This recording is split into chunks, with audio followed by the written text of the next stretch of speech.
បងប្អូនហើយតំណងមែនទេនេះជើងជ្រុកបំពងបាទរោអ្នកប្រកួតសិនបាទសួស្ដីបងសួស្ដីអូនសួស្ដីអាមកទៀតអានឹងទៀតឥឡូវសួរចេះហ៊ានប្រកួតអត់នេះមួយស្មើបាទជើងជ្រុកឈ្នះបានលុយ40000ហ៊ានអត់ចាំមើលឯងចាញ់100000ហ៎អញ្ចឹងឥឡូវចាំ100000នេះ100000នេះអូខេអាឆ្ងល់ដល់អាជើងជ្រុកមួយប៉ុណ្ណឹងស៊ីមិនគ្រាន់ណាលុយ100000នេះណាអត់គ្រាន់មិនហ៎ជើងមន់ទៀតអាយុនេះមកអូសងពីមិនចាញ់ទេមិនឲ្យកាហាយមកការប្រកួតជើងមាត់ជាមួយជើងជ្រូកចាប់កន្លងកម្មវិធី5នាទីអ្នកណាមកចឹងជាងគេអូខេបងប្អូនណែអូចដោអូអត់តឲ្យមុនតាដូចខ្ញុំឃ្លានដៃអត់ក្រោយនេះ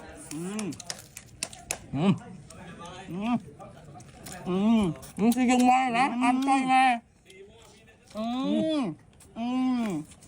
មកណាចាញ់ទេអូនចាប់ដល់ហើយណាតំណងបងប្អូនទាំងនេះតំណងមកហ៎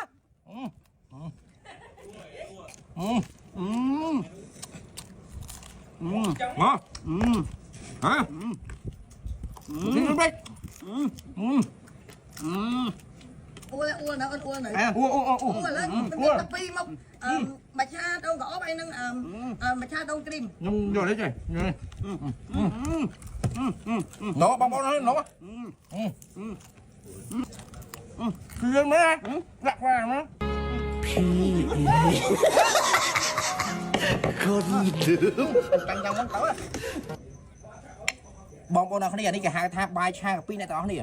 នៅកន្លែងទីតាំងមួយដល់ដូចឋានសួគ៌អញ្ចឹងបាទបងប្អូនអរគ្នានេះគេហៅថាបាយឆាកាពីណាប្រភេទបែបថៃអ្នកទាំងអស់គ្នាហាមាត់សំណងណាហើយនេះកាហ្វេរបស់គាត់គឺគាត់ដាក់ថា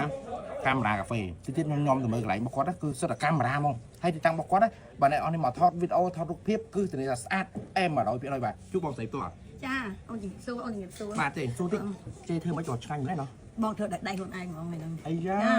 បាយឆាកាពីហ្នឹងបងធ្វើរបៀបថៃហ្មងអូនចាឲ្យតម្លៃអត់ថ្លៃទេសមរម្យថោកសមរម្យទៀតល្មមញ៉ាំអូនមួយចាននេះប្រហែលជាប៉ុន្មានទេ$3អូន$3នេះអស់នេះ$3នេះជឿនេះអូយកប់សេរីនេះម៉ែអូយមួយចានពេញបឹបនេះញ៉ាំម្នាក់អស់ញ៉ាំមួយគ្រួសារនិយាយមែនបាទហើយអានេះមិញពួកខ្ញុំបកការប្រកួតមិញហ្នឹងណានេះច្រើនមែនតើណា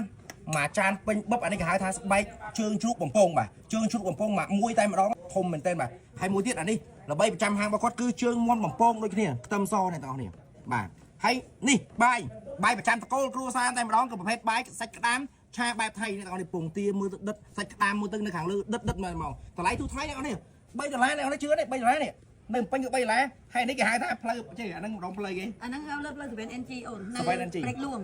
ងអូននៅព្រែកលួងចូលពីដល់រិះសាត់មក6គីឡូដល់ទីតាំងហើយចាជាពិសេសបងប្អូននេះខ្ញុំណែនាំមួយទៀតកន្លែងរបស់គាត់អ្នកនេះគ្រាន់មកហូបកាហ្វេតែមួយកែវទេក៏បានថតរូបលេងយ៉ាងស្អាតដែរនេះកាហ្វេរបស់គាត់គឺប្រភេទបែបម៉ាឆាដូងគ្រីមអ្នកនេះម៉ឺនុយថ្មីណែមើលណែអូមើលសើបាទមិនឆ្ងាញ់អត់ចាក់កដាក្បាលខ្ញុំនេះនិយាយមែនតើអត់និយាយលេងកន្លែងគេខ្ញុំហ៊ាននិយាយថាឲ្យភាគដូចទីគេតែបើកន្លែងជេវិញខ្ញុំហ៊ាននិយាយថាឲ្យ10លើ10បាទវាប្រភេទបែបគាត់អត់ដឹងរូបមន្តគាត់ចេះមកពីណាទៅសួរគាត់បងរូបមន្តនេះមកចេះមកពីណាជាផ្លាច់ខុសពីគេយ៉ាងណាគ្រូការឆ្នៃប្រឌិតរបស់បងអូននិយាយទៅបងមានកំណត់គិតណាគិតដល់ពេលអញ្ចឹងបងធ្វើ4-5ដងមិនបានចេញរសជាតិបានប៉ុណ្ណឹងអូនចាបងចូលចិត្តធ្វើម្ហូបអូនបងចូលចិត្តធ្វើម្ហូបអញ្ចឹងហើយសម្រាប់ការដឹកវិញបងចូលចិត្តដើរលេងតាមខេត្តតាមប្រទេសគេអីចឹងដល់ពេលមកទៅកំណត់បងមានដីទីនេះតែបងធ្លាប់ហ្នឹងបងមានគិតកំណត់ថាបងចង់បើកហាងកាហ្វេមួយនៅក្ដីសម័យរបស់បងហើយការបើកឥឡូវវាបានជោគជ័យ50%ហើយអញ្ចឹងបានបងបង្កើតទីហ្នឹងហើយបងដាក់ឈ្មោះកាមេរ៉ាកាហ្វេគឺដោយសារបងចូលចិត្តថតរូបអញ្ចឹងបងដាក់ឈ្មោះកាមេរ៉ាកាហ្វេកាមេរ៉ាច្រើនមែនទែនបងប្អូនអរគ្នានិយាយមកគេហៅថានេះគេហៅមិនមែនជាកាមេរ៉ាកាហ្វេទេគេហៅថាកន្លែងតាំងពិព័រណ៍កាមេរ៉ាបងប្អូនអរគ្នាច្រើនមែនទែនមកគេហៅថាកន្លែងតាំងបន្ទុកបុរាណណាបងប្អូនអរគ្នាសូម្បីតែពីតួមិញទេស្អីគេវីជូហើយជាមួយនឹងនាឡិកាអ្នកទាំងអស់នេះគឺច្រើនមែនតើបងរបស់បុរាណ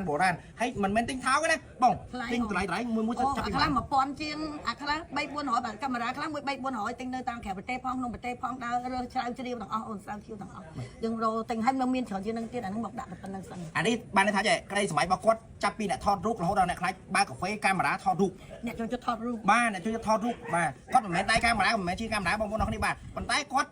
ทอดลูกตังbị khmei là họ đó là sát nó là sát mình còn bà nào đây trong số gì sầm rọc bọc chê su ta con được chịu chớ này nhìn lấy sai bàn tay còn su tha tăng bị mũi đã đắp ta oi mát này nó đây không còn mắn lắm บอกเอาខ្ញុំเอาฉันชาติมา สวัสดีครับสวัสดีครับคนไปไหนครับข้อคุณครับ ค่ะอยู่นี่อยู่ที่ร้านกาแฟค่ะ โอ้เจใหญ่ไทยบ้านไม่ส้มใหญ่เปี้ยสปากุมปลายมันมาเรียนยัง สวัสดีค่ะ ที่นี่ร้านกาแฟคลองดิชันค่ะ มีเวลามาทานกาแฟอยู่ที่ร้านค่ะ โอเคฮัลโหล เป็นสูตรจริงๆ ทุกสิ่งทุกอย่างอ่ะเป็นอาหารก็อร่อยกาแฟก็อร่อยด้วยค่ะเชิญมาค่ะ เชิญมาค่ะเอาคนจ้าบองบองที่ยำแต่โลเคชั่นในคลองกับมันพลอกกับเล็กม้าสมัยนั้นชี้ให้โจลิงไหลบองใส่กี่หายทากาแฟกามาได้ในตาเรียบาย